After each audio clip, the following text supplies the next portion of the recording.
If you were advising a 10-year-old young player on how to become a great player, Yep. what kind of pieces of advice would you give them? Starting as, you know, they're 10 years of age, they've watched you bat, they're watching the likes of A.B. de Villiers bat now.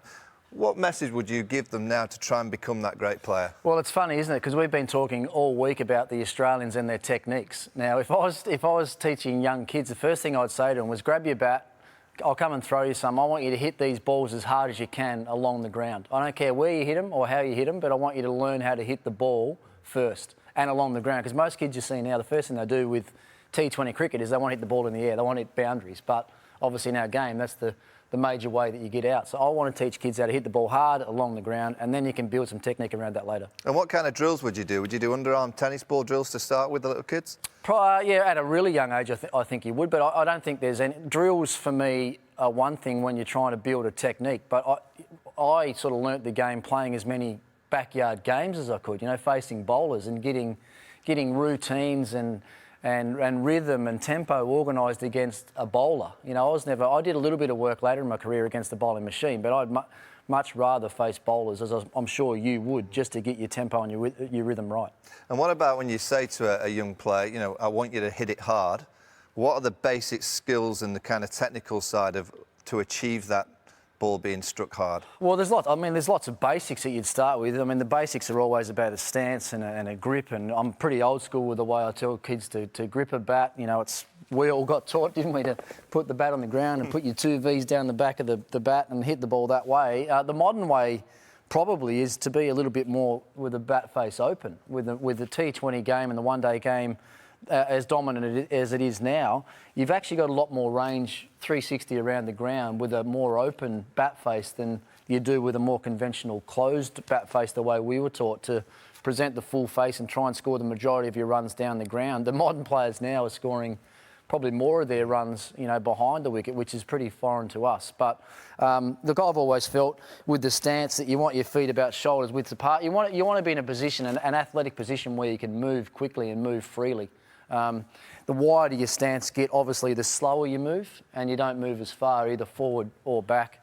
The grip thing again, I gripped the bat quite low down the handle because I wanted to feel like I had complete control of the bat and the bat face, whereas, you know, guys like Adam Gilchrist chose to hold the bat up the top of the handle and just get a little bit more leverage on their shots. So I don't think there's any, like a golf swing, I don't think there's any one way that you can teach kids how to play. Quite often the best way is when you see them at what comes naturally to them, you let them go with that and then try and build, you know, just give them little pieces of advice that might just help them in certain areas, but not make all players exactly the same.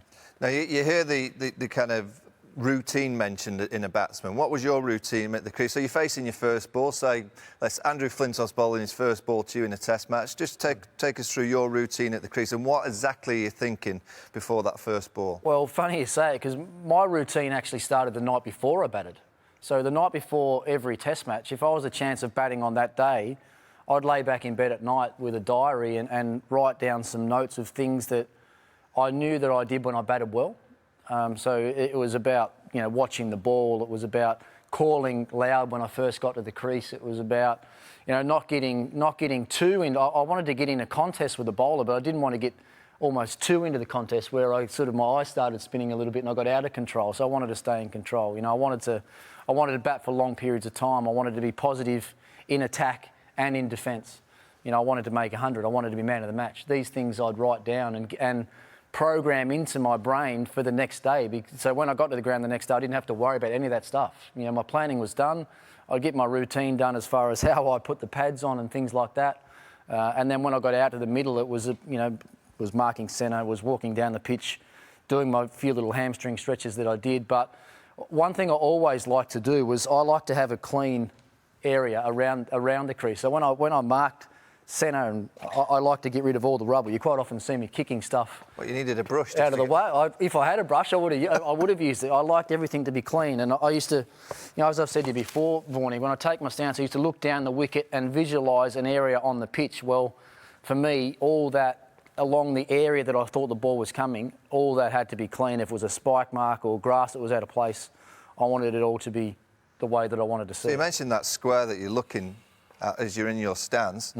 Did that square move dependent on the different bowlers? The different bowlers and probably the different pitches, yeah. Yeah, so the taller bowlers' areas were probably slightly different than what the shorter bowlers were. And when I talk about this square area on the pitch, that was almost an area that I'd given up for the bowlers. You know, if the bowlers are good enough to land the ball in that area, then that was an area for me where I was going to have to play a defensive shot or be really careful letting the ball go and leaving the ball. It was generally sort of just outside off stump, and it was about 2.5 paces down the wicket. It was a defensive sort of area for me. I felt if bowlers landed on the short side of that, the way that I sort of set up was looking to go forward with my bat and hands high in the air. If they landed on the short side of that, I felt I was in a position to be able to hit a pull shot. And then if they got on the full side of that, because I was looking to go forward, I could make one movement into the ball and then hopefully hit a drive, you know, and the length of those balls might have only been this much different. Just tell you, I mean, that's the technical side of batting. You just mentioned something about your preparation about calling loud. I don't think it's a kind of a coaching tool that is used enough of what that does for a batsman. Why did you call loud, and what did it get you going out in the middle? I think that showed I thought that showed great intent from me. It meant that I was looking to, even if I wasn't looking to run, if a loud call of wait or a loud call of no just showed great intent to everyone around. All the fielders could hear it. Obviously, my batting partner could hear it, but it actually got me going as well. You know, it got me into that contest where I wanted to be. So that was just one thing that I always did. You might have heard me a few times. Absolutely, far too many, to be honest. I tell you, one of the things I always think great players do. I always talk about the same ball. So great players, they get a ball on and around off stump full of length. They can play the conventional straight drive. When they get in, and I'm looking at it as a captain's perspective, I used to think they made your life a nightmare, because that same delivery that you're balling off stump, they can play conventionally, they can play it a little bit later and break the wrist and hit it square of the wicket. And when they really get in, they get their head right over the ball, and someone like Sachin Tendulkar could use the wrist and hit it on the onside. So kids trying to learn the game, I do think when you're trying to do drills or you're trying to improve, sometimes it's worth going on a bowling machine, having the same ball and trying to hit it in different areas of the ground. Because you've got to put yourself into the mindset that if you do get to 30, you get to 40, you've got to try and make it difficult for the opposing captain, the opposing team. Very similar, short ball just outside of off stump. I think the great players, they can play a conventional shot that goes behind square on the offside. They can play it a little bit sooner and put it in front of square. And then also that same delivery, they can just cut the wrist and smack it on the onside. So I think options for great players is what makes them so much harder to bowl to.